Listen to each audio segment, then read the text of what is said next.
Kids, kita mau memuji Tuhan bersama-sama nih. Bersama Kak Cika dan Kak Kesha, kita memuji Tuhan. Yuk sama-sama.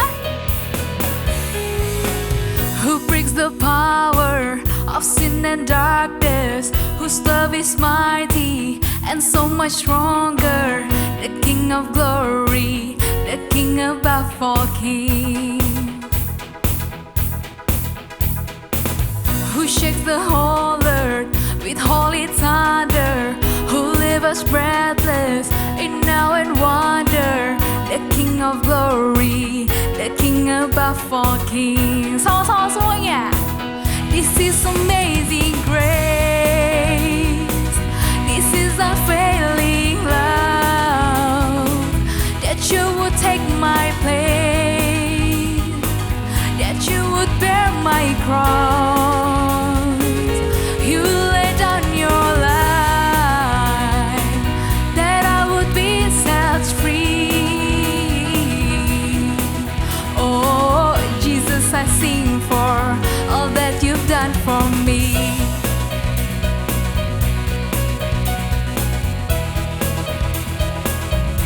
Who breaks the power? Who breaks the power of sin and darkness, whose love is mighty and so much stronger, the King of glory, the King above all kings. This is amazing grace, this is amazing grace, this is unfailing love, that you would take my place, that you would bear my cross.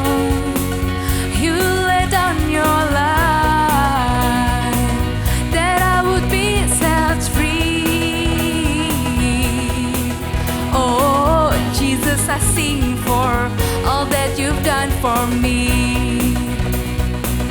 This is amazing grace, this is unfailing love, that you would take my place, that you would bear my cross. You lay down your life, that I would be set free. Oh, Jesus, I sing for all that you've done for me.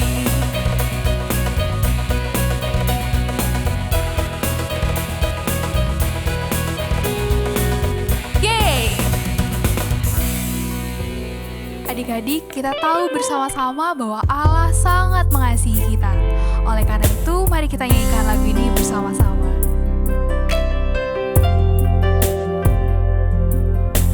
Kau telah memilihku,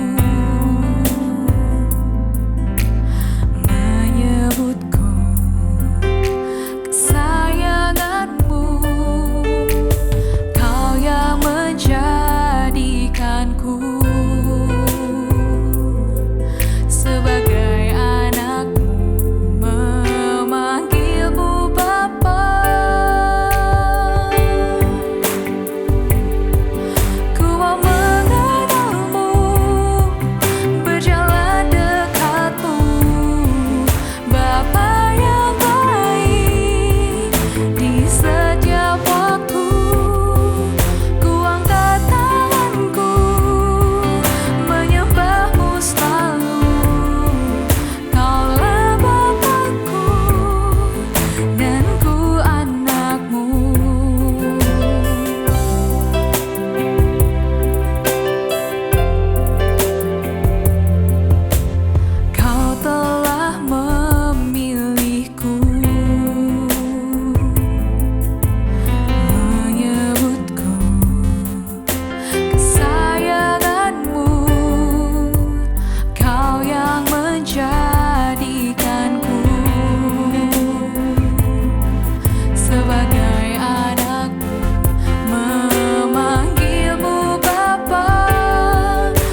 mendengarkan firman Tuhan bersama-sama. Oleh karena itu, kita mau berdoa dulu.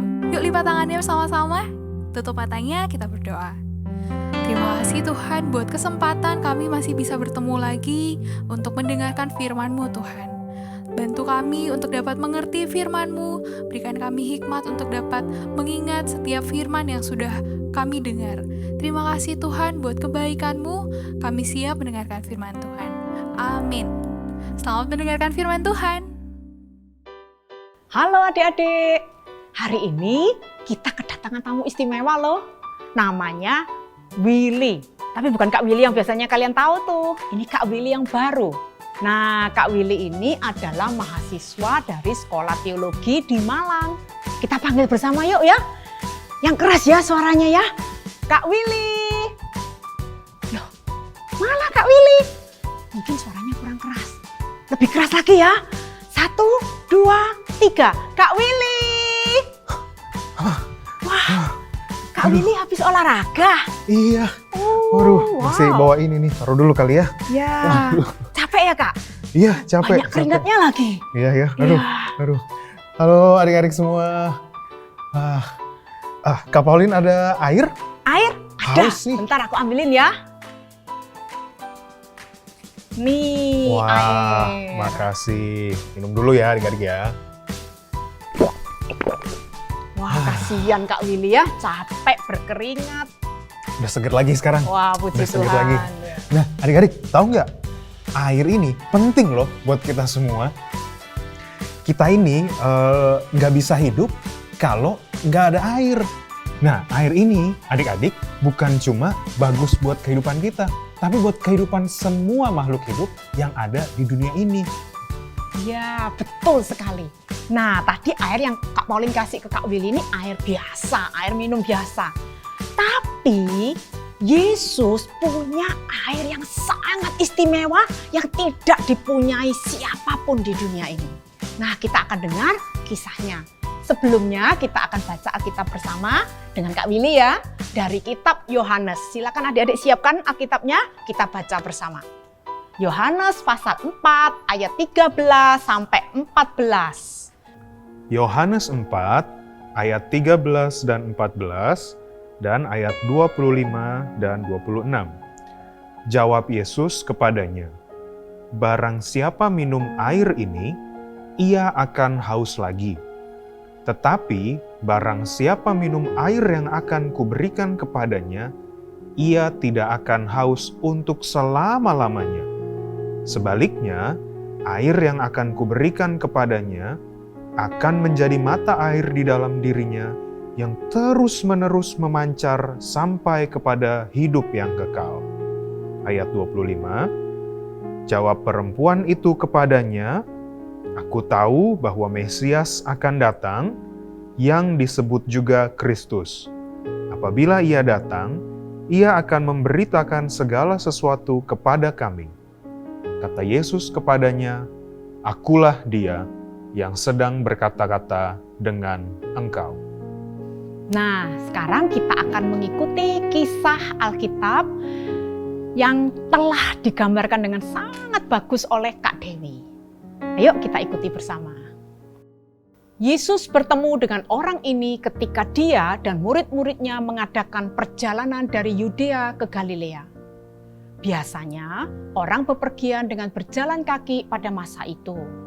Karena itu mereka biasanya memilih jalur terpendek. Jalur terpendek dari Yudea ke Galilea adalah melalui suatu tempat yang terletak di antara kedua daerah itu, yaitu Samaria. Tetapi banyak orang Yahudi tidak mau lewat Samaria. Mereka rela berjalan lebih jauh karena mereka benci kepada orang Samaria. Mereka menganggap orang Samaria itu berdosa dan tidak layak untuk dijadikan teman. Konyol bukan? Tapi bukankah kita juga sering berbuat seperti itu ketika kita tidak suka dengan seseorang? Nah, kita akan melihat ketika Tuhan Yesus berjalan dari Yudea ke Galilea, menurut kalian jalur mana ya yang dia pilih? Dia pergi melewati Samaria. Wah, Tuhan Yesus tidak keberatan berjalan melewati Samaria. karena dia tidak pernah membenci orang Samaria. Tuhan Yesus tidak pernah memilih-milih siapa yang dia sukai atau yang tidak dia sukai. Jadi Tuhan Yesus berangkat bersama murid-muridnya melewati Samaria karena dia tahu bahwa Allah Bapa mau dia menceritakan tentang kasih Allah kepada seorang wanita di sana, agar wanita ini mengenal Yesus dan diselamatkan. Setelah berjalan di jalan yang panas dan berdebu, Yesus dan murid-muridnya menjadi lelah, lapar, dan haus. Waktu itu kira-kira jam 12 siang. Mereka tiba di sebuah sumur. Maka Yesus duduk di tepi sumur, sementara murid-murid berjalan ke desa terdekat untuk membeli makanan. Lalu datanglah seorang perempuan ke sumur itu. Rupanya wanita ini memilih jam 12 siang waktu tidak ada orang, karena dia malu dengan hidupnya yang tidak baik. Dengan diam-diam, wanita itu hendak menimba air lalu segera pergi. Tetapi betapa terkejutnya dia ketika Tuhan Yesus berbicara kepadanya. Yesus minta air minum kepadanya. Wanita Samaria ini tahu Yesus adalah orang Yahudi yang biasanya memandang rendah orang Samaria. Maka dia berkata, "Masakan engkau, seorang Yahudi, minta minum kepadaku seorang Samaria?" Jawab Yesus, Kalau saja kamu tahu siapa aku, kamu pasti akan minta air dariku dan aku akan memberikan kepadamu air hidup. Dengan heran, wanita itu bertanya, "Dari manakah air hidup itu? Engkau tidak punya ember untuk menimba air dari sumur yang dalam ini." Tuhan Yesus berkata, Barang siapa minum air ini, ia akan haus lagi. Tapi barang siapa minum air yang akan kuberikan, ia tidak akan haus untuk selamanya. Mendengar itu, wanita itu sangat gembira. Dia berkata, "Tuhan, berikanlah aku air itu, supaya aku tidak haus lagi dan tidak perlu datang ke sini lagi untuk menimba air." Wanita itu berpikir dia tidak perlu lagi bersusah-susah pergi mengambil air di sumur ini dan menghindari orang-orang yang tidak ingin dia temui. Tapi adik-adik, wanita ini tidak mengerti maksud Tuhan Yesus. Dia mengira Tuhan Yesus menawarkan air istimewa yang dapat menghilangkan haus tubuhnya. Padahal sebenarnya Yesus sedang berbicara tentang air rohani, yaitu Roh Kudus yang akan membuat dia bertobat dan percaya kepada Yesus lalu diselamatkan. Yesus tahu untuk bisa mengerti betapa indahnya hadiah yang sedang ditawarkan Yesus kepadanya, wanita ini harus menyadari bahwa dia adalah orang berdosa yang memerlukan penyelamat. Maka Yesus berkata, Pergilah dan panggil suamimu datang ke sini. Jawab wanita itu, "Aku tidak punya suami." Kata Yesus kepadanya, Tepat katamu bahwa kamu tidak punya suami. Sebab kamu sudah punya 5 suami, dan yang ada padamu sekarang bukan suamimu. Tuhan Yesus tahu bahwa wanita ini adalah orang berdosa yang memerlukan Yesus agar menyelamatkan dia. Saat Yesus menyebutkan dosanya, wanita ini menjadi sangat tidak tenang hatinya karena dia tahu bahwa apa yang dikatakan Yesus benar adanya. Yesus baru pertama kali bertemu dengan wanita ini, tapi Yesus tahu segala hal tentang hidupnya. Maka wanita ini berkata, "Tuhan, nyata sekali bagiku sekarang bahwa Engkau adalah seorang nabi. Tapi aku mau bertanya, di manakah Allah harus disembah? Nenek moyang kami menyembah di atas gunung ini.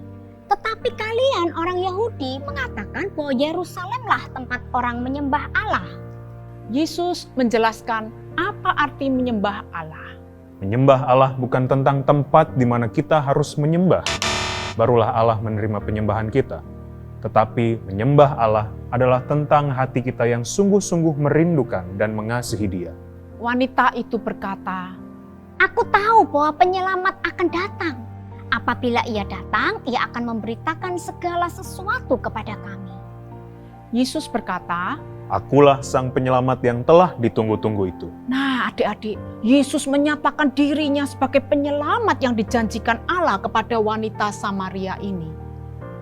Sebelum wanita itu bisa berkata-kata lagi kepada Yesus, murid-murid kembali. Maka wanita itu balik ke kota dengan sangat gembira sampai-sampai dia meninggalkan tempayannya di tepi sumur.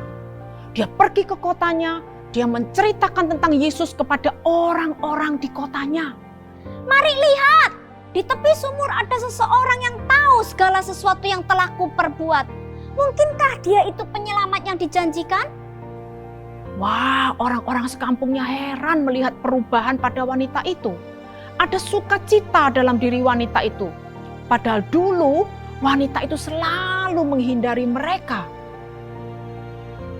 Maka orang banyak pergi untuk melihat Yesus. Mereka bahkan minta Yesus untuk tinggal di sana 2 hari lagi dan mengajar mereka tentang Allah yang mengubah hidup wanita berdosa itu. Mendengar pengajaran Yesus, banyak orang menjadi percaya kepadanya. Mereka berkata kepada wanita itu, Kami percaya kepada Yesus, bukan lagi karena apa yang kamu katakan. Sebab kami sendiri telah mendengar dia, dan kami tahu sekarang bahwa dia benar-benar penyelamat dunia. Baik adik-adik, tadi kita sudah dengar cerita tentang perempuan Samaria yang ketemu dengan Tuhan Yesus. Nah, kita perlu ingat bahwa Roh Kudus memberikan hati yang baru kepada wanita yang berjumpa dengan Tuhan Yesus tadi. Bahkan lewat perjumpaan wanita Samaria ini, orang-orang Samaria yang lainnya pun akhirnya bisa percaya kepada Tuhan Yesus. Dan mereka akhirnya menerima Tuhan Yesus sebagai penyelamat mereka. Nah, di hari Minggu lalu, kita tahu tentang tokoh Nikodemus. Nikodemus ini, adik-adik, adalah orang yang cukup terpandang. Dia ini orang yang terkenal, adik-adik. Tidak seperti wanita Samaria ini. Dia ini bukan siapa-siapa dibanding Nikodemus. Dia bahkan tidak dianggap layak menerima keselamatan itu. Tapi kedua-duanya, baik Nikodemus dan juga wanita Samaria ini, mereka berdua sama-sama orang berdosa. Dan mereka butuh keselamatan dari Tuhan Yesus.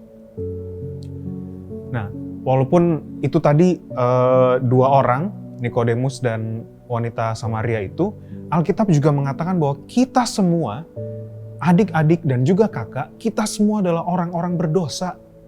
Bahkan karena kita berdosa, kita bisa melakukan hal-hal yang tidak seharusnya kita lakukan. Misalnya, kita bisa berbohong sama orang tua kita. Kita bisa berantem sama orang lain begitu. Kita bisa melawan orang tua kita. Nggak ada kan yang ngajarin itu semua? Tapi kita bisa melakukan itu semua. Karena kita berdosa adik-adik. Itu sebabnya kita butuh Roh Kudus untuk memberikan kita hati yang baru. Supaya kita bisa bertobat dari dosa-dosa kita dan akhirnya kita bisa sepenuh hati kita mengasihi dan percaya kepada Tuhan Yesus. Nah, untuk teman-teman, untuk adik-adik yang mungkin mau menerima atau mau berkomitmen kembali untuk percaya dengan sepenuh hati kepada Tuhan Yesus, mari kita tenangkan hati kita tundukkan kepala kita, dan kita sama-sama berdoa. Dan izinkan kita berdoa bersama-sama. Teman, adik-adik boleh mengikuti Kak Willy berdoa. Tuhan Yesus, terima kasih karena Tuhan masih mencari dan mau menyelamatkan kami. Kami bersyukur untuk cinta kasih yang Tuhan sudah berikan kepada kami. Hari ini ya Tuhan, kami mau meresponi panggilan Tuhan itu. Kami mau menjawab anugerah yang Tuhan sudah berikan. Dan biarlah Tuhan sendiri yang mengampuni dosa-dosa kami. Dan Tuhan sendiri yang akan memberikan hati yang baru untuk setiap kami. Dan biarlah hari ini kami mau percaya kembali. Kami mau diubahkan kembali. Kami mau memiliki hati yang baru. Agar kami bisa mengikut Tuhan sepenuh hati kami. Terima kasih ya Tuhan. Di dalam nama Tuhan kami Yesus Kristus, kami berdoa. Amin. Nah, adik-adik, sekarang kita akan menghafal ayat bersama. Kak Pauline percaya, adik-adik semua pasti sudah bisa menghafal. Ayo kita lakukan bersama ya. 1 Tesalonika 5 ayat 9. Allah memilih kita bukan untuk dihukum, tetapi untuk diselamatkan melalui Tuhan kita, Yesus Kristus. Yuhu! Sekali lagi ya. 1 Tesalonika 5 ayat 9. Allah memilih kita bukan untuk dihukum, tetapi untuk diselamatkan melalui Tuhan kita, Yesus Kristus. Yuhu! Sekarang yang bahasa Inggris kita akan menghafal bersama Kak Willy. Now, let's memorize in English. First, Thessalonians 5, verse 9. God did not choose us to suffer His anger, but to have salvation through our Lord Jesus Christ. Yoo-hoo! One more time. 1 Thessalonians 5, verse 9. God did not choose us to suffer His anger, but to have salvation through our Lord Jesus Christ. Yuhu! Nah, sebelum kita berpisah, Kak Pauline mau mengingatkan 4M. Yang pertama, memakai masker. Nah, ini cara memakai masker yang benar, ya. Yang kedua, menjaga jarak. Yang ketiga, mencuci tangan dengan sabun. Dan M yang keempat nih, yang paling penting adik-adik adalah membaca firman Tuhan setiap hari. Karena firman Tuhan ini yang akan menuntun jalan hidup kita. Sampai jumpa, bye, see you.